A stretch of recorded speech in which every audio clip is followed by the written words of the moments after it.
país está desordenado. Conseguí quedarme desquiciado. Te relato historias de hace años. Escribo sin pensar, me alivia el daño. Nos vemos súper bien, vamos a aprovecharlo.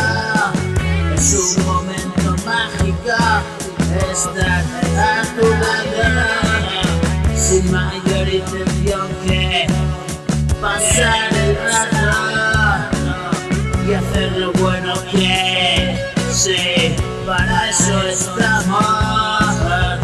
Afuera los tabús y los prejuicios. Lo último que quieres es causarte perjuicio. Yo solo quiero amarte, viejo amigo. Yo solo quiero darte, así recojo.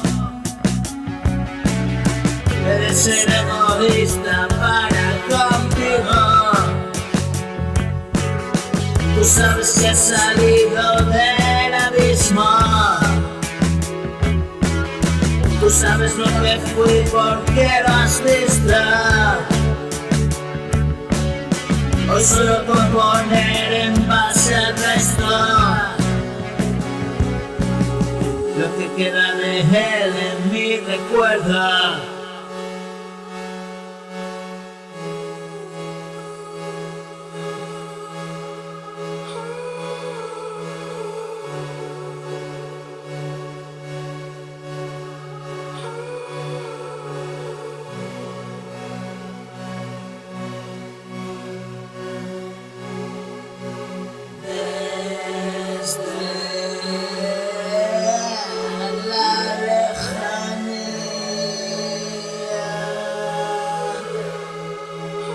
Advierto vientos de cambio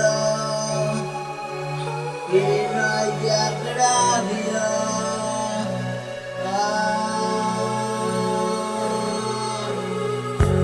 Este denso humo que me envuelve, este dulce olor tan penetrante, luces destellantes creando ambiente.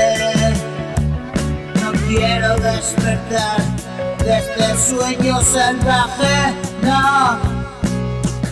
No suelo despertar si no es para contarte.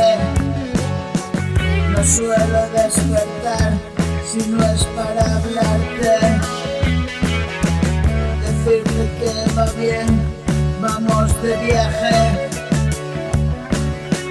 Y vuelvo a despertar, quiero abrazarte. Sin duda eres tú, mi dulce amante. A miles de años luz de lo corriente. Tan loca, infantil y extravagante. No puedo respirar si te tengo delante.